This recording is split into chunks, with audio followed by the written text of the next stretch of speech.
I would love for you to share your framework around cravings, because you have this 3F framework when it comes to craving. One of the reasons that people struggle, Mel, to make changes that last is because too often they try and change the behavior without understanding the role that behavior plays in their life. So let's talk about that through the lens of sugar. Okay. But you could just as easily apply that around alcohol or 3 hours doom scrolling Instagram in the evening, whatever it might be. Okay. So let's take a typical scenario that I've seen thousands of times in my practice, and maybe you've experienced before, Mel. I've not been to your house, so I don't know if you've experienced this, but a lot of people, when they're trying to reset their relationship with sugar, find that they can be really good in the day. Yes. But somehow at 9 p.m. on the sofa, with Netflix on, they're like, I really feel like ice cream.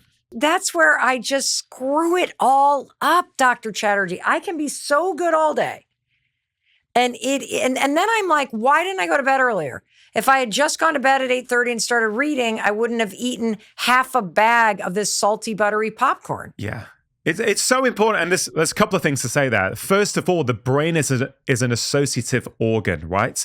So we associate certain behaviors in certain locations, right? So if you've got a habit for 10 years of having ice cream on the sofa whilst watching TV, yeah, you're right. Had you gone to bed or moved to a different location in your house, if you have the room, you'll probably find that the behavior naturally starts to change because it often is associated with that particular location, right? I don't know if you've experienced that before, of course. Many people have. But the 3F framework does something really powerful for people.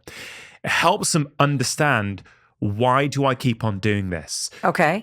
So let me go through those 3Fs, okay? The 3Fs are feel, feed, and find. Okay, feel, feed, and find. Yeah, I'm going to walk people through it. Okay, so for the person listening right now who thinks that this applies to them, I want them to imagine that they're on their sofa in the evening and they feel the urge for ice cream. Okay, I want you to take a pause just for a few seconds before you go and open the fridge and that spoon's in your mouth.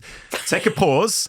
You know we're standing in front of the fridge with the thing and the spoon. Thing is, I've been there before myself, so I'm not doing this from a point of lecturing or judging, right? I've been there, and I know that you can change your life. You can absolutely change your behaviors if you know why the behavior is there, okay? So you take a pause, and before you eat it, you say, what am I feeling? That's the first step. Is this physical hunger or is this emotional hunger?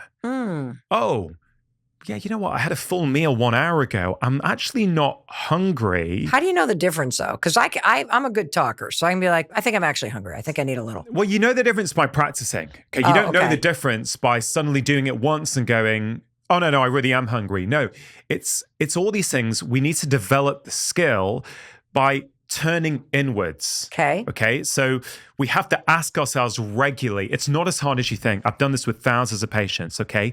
The most important thing is when you create that pause. So you're literally creating a little gap between the stimulus, the desire for ice cream, and the response. Okay. So you ask yourself, what am I feeling? And you might go, yeah, well, I shouldn't really be hungry because I had a huge meal. I'm a little stressed. I had a row with my partner. The children's bedtime took too long. I've been on Zoom calls all day and I feel a bit yucky. This is a bit of time for me. Okay, no problem. You now have done the most important thing, Mel, which is you're starting to develop this self-awareness of why you're going to that behavior. Then go and eat it. I don't have a problem with someone eating it as long as they've done the first F, okay? Now, the next time you're on the sofa at 9 p.m., I want you to go to the second F. So you go through the first F again. What am I feeling? What am I feeling? Yep. The second F is feeds. How does food feed that feeling? Okay. I feel stressed. When I have ice cream, in the short term at least, I feel less stressed. Oh, that's why I'm going to ice cream. I'm not actually hungry. Okay, so you start to build up that awareness. Oh, I've been on Zoom calls all day. I feel a bit lonely. I've not had any connection with another human being today. I feel a bit less lonely when I have some ice cream, okay? And you start to build up that self-awareness. And if you want to go and have it, sure, go ahead and have it. The next time you come, you go through the first two Fs. So first F, feel, second F, feed.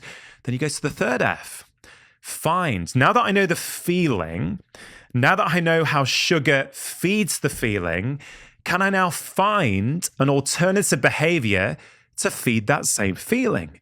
Okay, so what does that look like? Oh, I feel stressed. Sugar helps me feel less stressed. Well, what else could I do to make me feel less stressed? Oh, I love yoga. Okay, well, I like yoga. Maybe I can put YouTube on and do a 10-minute yoga sequence from YouTube. Maybe you're feeling lonely because you've been on Zoom calls all day, or maybe your family are away, or you're in a hotel room, right? Mm-hmm. Okay, well, instead of going to sugar to feed the loneliness, maybe you can phone a friend. Maybe you can phone one of your parents if you're lucky enough to have one of them still alive, right? If you have not had any time to yourself all day and sugar's your little treat to yourself. Yes, I think that's a big one for a lot of us, especially if you're like constantly stressed, you're caring for other people. Yeah, what else can you do? Well, you could run yourself a bath and nourish yourself in a different way. So this 3F framework can be applied to sugar, to alcohol, to social media, to online pornography, frankly, to anything, Mel, because it does something very powerful. It creates a gap between the stimulus and the response, and then you do the most important thing, which is you start to understand yourself better. Mel, this is why we're so confused in the world at the moment with health information, right? We keep thinking that there's an expert out there who knows what's right for me.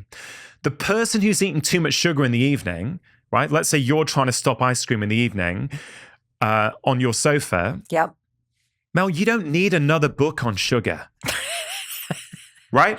Because I'm probably going to put it down anyway and go get the popcorn and ice cream. But most people who are trying to cut back on sugar, alcohol, they don't need another book telling them, oh, sugar's going to affect your teeth. It's going to put on weight. You're going to have low energy. It's going to increase your risk of diabetes. No, I would say in the world today, we have so many health podcasts, so many health books, so many online articles. We've got more information than ever before.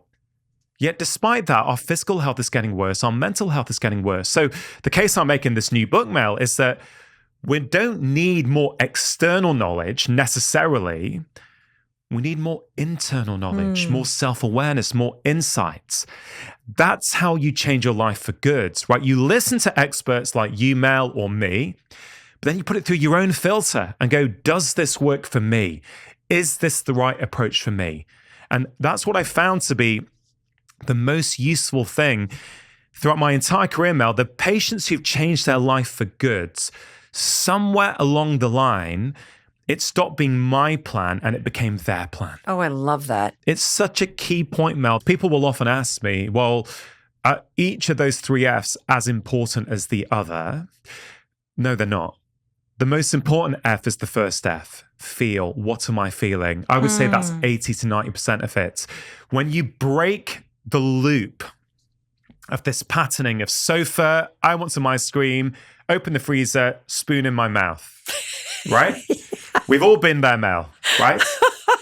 With that first step. I literally, since I've been in your house and I've met your wife and your kids, I can see you standing in your kitchen and imagine your wife coming in and being, what are you doing? You know what? On another note, like we don't have that stuff in the house. Yes. Because one of my principles that I've been sharing with patients for years is try not to use up your willpower in the house. Okay? You have to use up your willpower as soon as you step out the front door these days, right? So in the UK, if you want to buy a coffee, you have to walk past the pastries, the pain au chocolats, the biscuits, whatever it might be. I have a rule that if I don't want to eat it, I don't bring it into the house. That makes it much easier. And I think that's a great rule for many people to think about.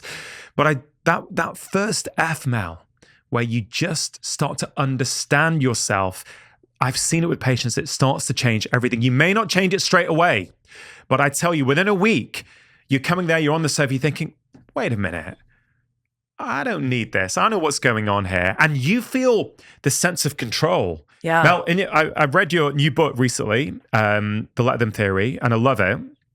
And in that book, you write a lot about control.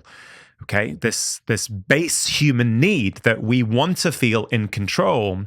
Why the 3Fs work so well, and why listening to lots of external advice and not owning the advice for yourself becomes problematic because you feel out of control. Yes. Right? When you can't decide between a low carb diet, a plant-based diet, a keto diet, a paleo diet, when you try them and you feel it doesn't work for you, but it worked for your best friends. Right. Or the people that are telling you to do it online. Yeah. You never think, well, you rarely think that the diet was the failure. You think you're the failure. Stop. That is something that everybody needs to hear. Yeah. You don't think the diet was the failure. You think you're the failure. Yeah. And that leads to guilt, shame, regret. That leads and reinforces these feelings that I'm not good enough. Okay. I can't get the right plan for me. And sometimes I would argue that some people are better off having not started that diet than having started it, failed, and then feeling even worse than before they'd even started. I'm having this huge epiphany. These days, people are struggling with fatigue. They don't have energy. They're struggling with motivation.